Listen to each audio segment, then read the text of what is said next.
One of the many perks I get in my job is that I get to meet amazing people every day. I have the privilege of gaining insight into what they're able to accomplish on an everyday basis and on many different levels. I often work to tweak or to optimize to add new tricks and tools, but I also learn a lot from every single conversation, whether that's with my students, my clients, my training buddies, and family members. So I asked some of them whether they would be okay with sharing their wisdom with more people, and the following podcast series is the result. Enjoy! Our second guest on Weekend Warrior Rock is Dawnie. Dawnie has a background in the police force and now works in rehab and as a massage therapist. Dawnie is someone who I think really embodies the spirit of the Weekend Warrior. On top of her work schedule, she's active in her Solomon Island community and is a real inspiration in making sure she looks after her own health, physical and mental. I've had the pleasure to know Dawnie for the last 3 years or so, yes, I think. Yeah. We worked together at the hospital a few years ago, and since then we've managed to coordinate our calendars for a few training runs together. Yeah. And they are very special to me. Dawnie always has a big smile on her face, and I really appreciate her positive attitude despite all the things that life has thrown at her. And perhaps she'll share some of this with us today. Please join me in welcoming you, Dawnie. Hi, Dawnie. Hi. Good, thank you. Yeah. Awesome. Yeah. Can you tell us a little bit about who you are, where you're from, where you're now, all of those kinds of things? Okay, yes. So, as Sylvia said, I'm Dawnie, and I come from the Solomon Islands. I left the Solomon Islands in 2006. I have a big family back in the Solomons, and the reason why I came to New Zealand is I met my husband, who is Irish and Kiwi. So we came here. I was in the Solomon, joined the police for 6 years. I was in the police in Solomon Islands, and then since then, when I came to New Zealand, I changed my career and think I'd go into health, which was something new and something I wanted to do. And so I lived in New Zealand since I came here until last year, when we went to Europe, to Portugal for 5 months. But in that 5 months, we went to Canada to see my son, who lives there, and to Ireland to see my mother-in-law. So that's the only time I've ever been away from New Zealand and the Solomon Islands. Otherwise, every time I just go to the Solomons or live in New Zealand. Yeah. Mm-hmm. And so love people, love my community, as you said. I couldn't do without them, or they couldn't. I felt like I always wanted to help them. I always wanted to be part of my community because I have a sense of belonging to the Solomon Island community, and because we get together and speak the language and share the same stories, and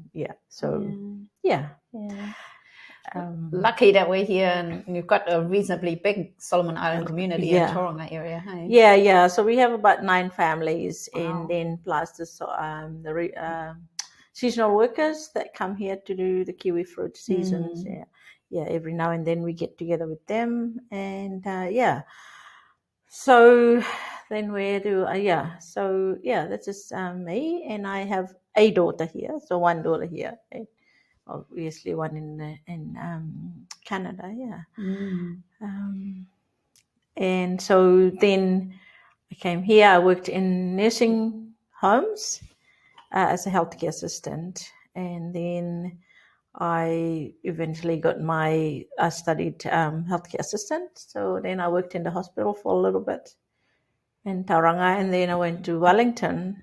Then I joined the physio part of it, which is allied health assistant. And that's how I became a allied health assistant. And then went to Taranaki. I worked a little bit in Taranaki, and then I came back again. So then I met Sylvia. Of those areas, which would you say is your favorite in New Zealand? Taranaki, Wellington, Tauranga, Hamilton? I love Taranaki. at Taranaki, and Taranaki because it's in the west coast, and it's rough and it's just rugged, and yeah. And Wellington, I like Wellington because it's such a different type. The city is like the public transport, the people. There's European people. There's the ethnic group there is such a mixture. Love it. Yeah, and so vibrant, and there's always something, and you can't beat it on a nice day. Very rarely that there are nice days. That's the problem. Much nicer here in Tauranga from that perspective. I guess. Yeah. And so with all the different hats that you've worn over the years and all the wonderful places that you've been in the world, what would you say across the board gets you out of the bed in the morning? I guess life, you wake up in the morning, you alive. Like, yes, in gratitude to be alive, and then, and my passion for people and looking after people, and you get up in the morning, go and do what I do, in terms of my work or going for a run, and so what get me, I think gratitude for life, and I always thankful that you are alive, and so and here. And it's a good mindset to start the day, and and then your days just goes like, you can say work, but that's so boring. Well,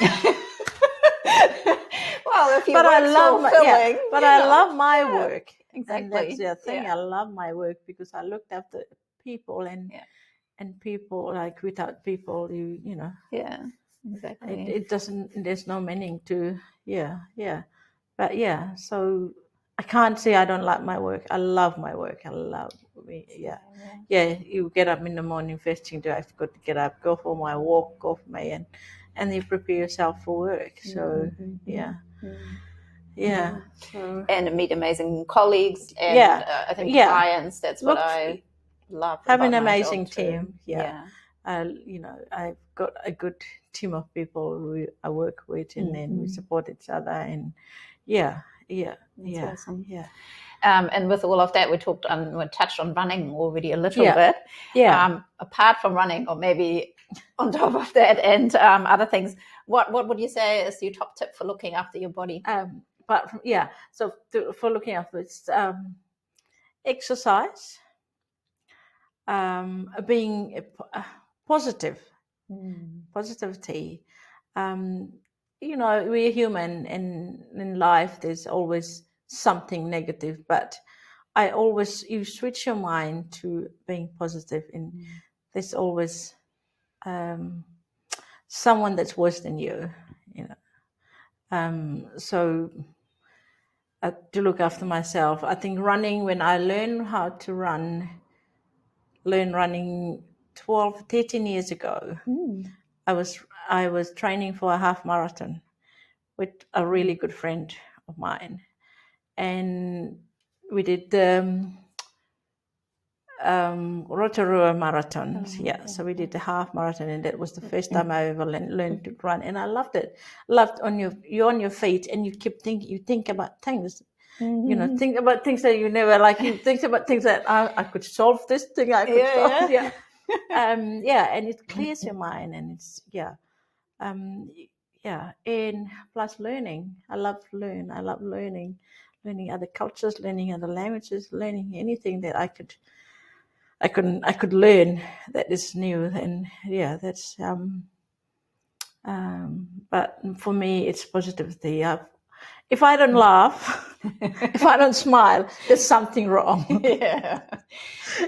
And people say to me, like, is there something wrong? You're not laughing today, or you're not smiling today.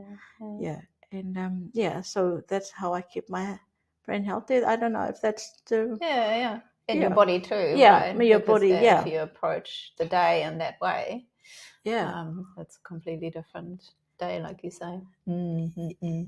Anything specific you do for your brain where you say, aside from the learning, or what does the learning look like for you From people and cultures, you mentioned? Yeah. Talking. I love talking. I could, and I always take myself back to my childhood, because I loved my childhood, and it was such a basic lifestyle, basic childhood. No electricity, no computers, no cars on the road, no shops. Just walking on the beach and playing in the trees, and I think that's such a good. That's what inspires me every day. Like, yeah, if I could go back to that all the time. yeah. I don't know. That's what. Yeah, my. So. Yeah, I don't know. That's what I think. Yeah. Yeah. And what would you say? What's your top tip for when things are tough? And I know you've had quite a few tough times in life. Yeah. Yes. How do you soldier on through that and still keep the big smile? Yeah. So going, with the running, right? So I was training for that run, for the half marathon, and halfway through that, close to doing the marathon, boom, I was losing lots of weight, and then I went to the women's clinic, and boom, I had cancer. So then I thought, oh, okay. Got a call from the hospital, said you've got to come and do this, and so and then that's one of the things I went through, and when I was diagnosed, I said thank you. I said to the oncologist, said, oh, thank you. The gynecologist said, thank you for this, because you'll do something about this, and I'll get through this. Yeah. So that's something they haven't heard very much. It's like, thank you. Okay, really? Yeah. But please, can I do my half marathon, because I've been running and I've been training for this. And please, can I do it? Yeah. And he said, it'll be 2 weeks after your biopsy. If anything happens, I said, what do I do? And he said, you could take lots of Panadol and ring the ambulance.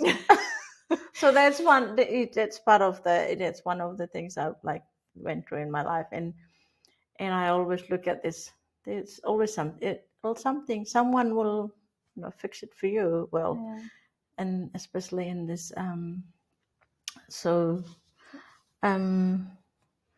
What else? I think it takes a very special mindset to see the positive in that moment of time. I can imagine. How I could have reacted. Not like that. Whoa, yeah. And I mean, you go through those, ups and downs, but there is a good health system here in New Zealand. So I always, and 13 years later, I'm still here. Running and laughing. And looking after people every day. That's my, and being, positive. I think I always you keep the positive thoughts. Yeah. And how do you celebrate it when things are actually going well? Anything special you do? I don't have any particular thing, but I like to go for a run, or I like to book a trip back to the Solomon Islands, to home. Yeah, because I always connected back to my, my home in the Solomon Islands, where I was born. So, I can't say I like to go for a nice dinner, because I'm not that type of person. And the one thing I always say, you say thank you to the people that make that life, make that happen for you. Doing my hobbies, like the sailings and like the and living spontaneously. Yes. When you have the time. When you have the time,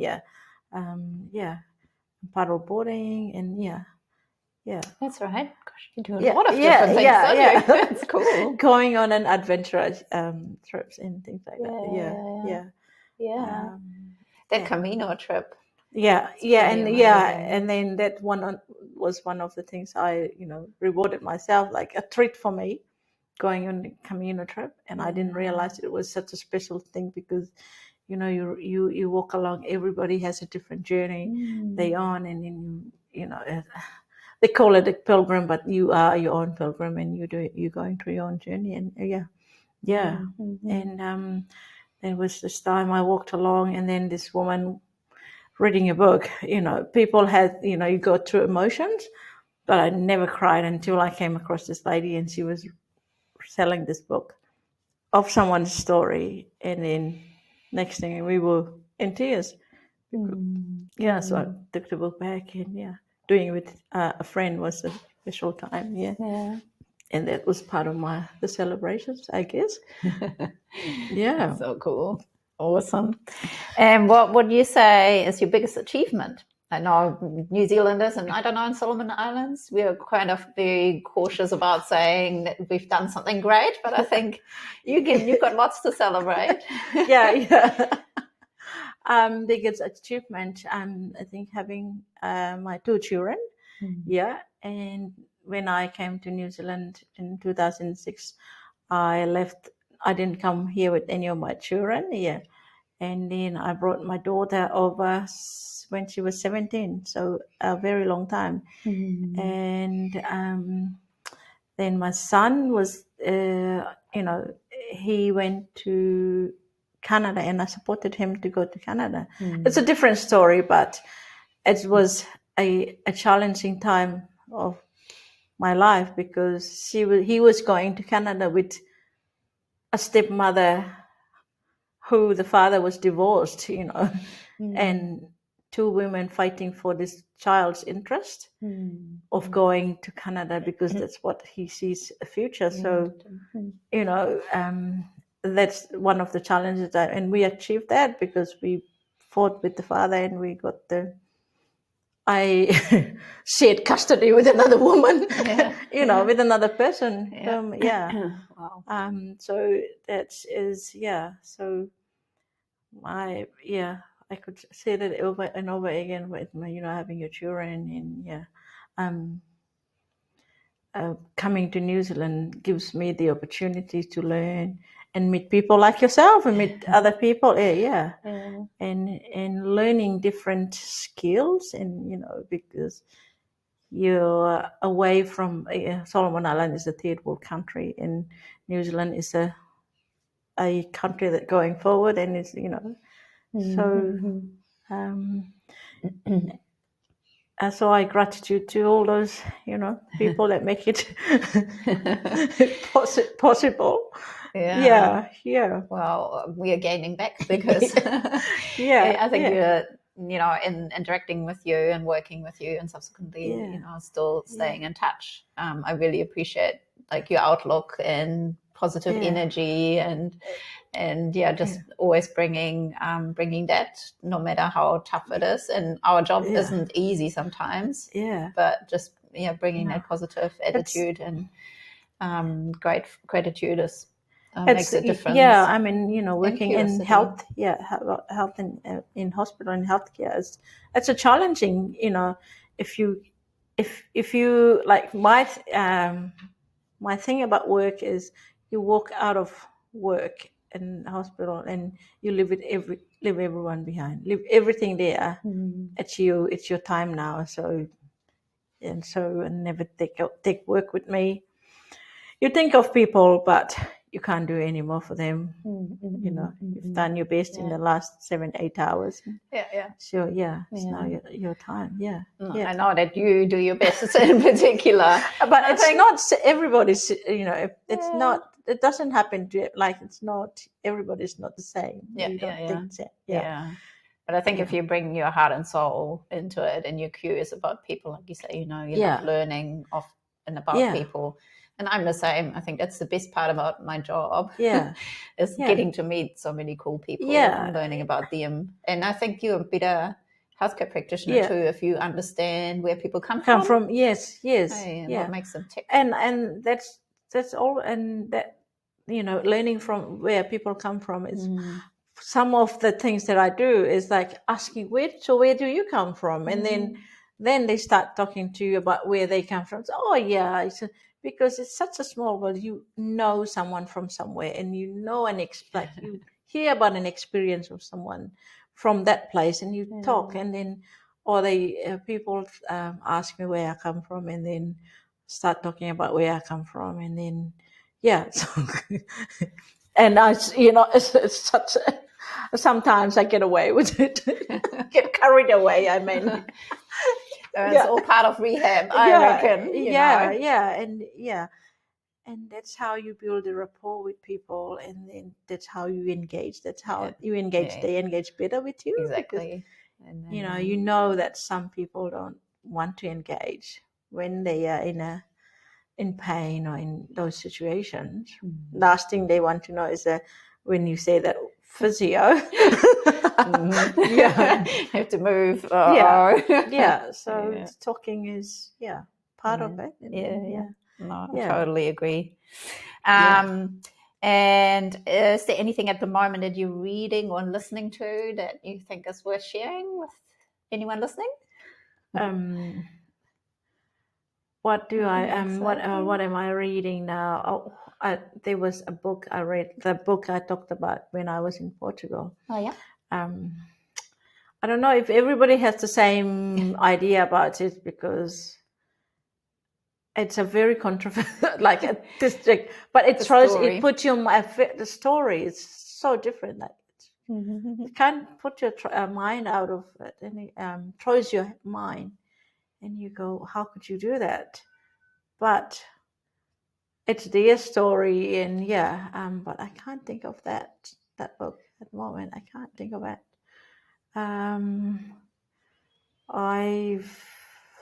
I'm not like at the moment not reading or anything. But I like I could say going for a walk, but not everybody would go for a walk because it's everybody in a different situation. Maybe buy a van. I just bought a van. Being spontaneous. Maybe. You can have your sunrise wherever. Yeah, it's pretty convenient. Yeah, I'm part of a group, a walking group. It's called Bucket List. So we do the great walks every year. Fantastic. In March. Yeah. No time for reading then. No, but you can take take your book with you. You have to listen to audiobooks. Yeah. I haven't gone into that yet. Maybe I should. Podcast, yes, but not so much audiobooks. Yeah. At the moment I'm on Duolingo, learning Portuguese. Cool. And it's free, so you can learn any language. Wow. Through It's pretty cool. So what can you say in Portuguese already? Now, obrigada. Obrigada.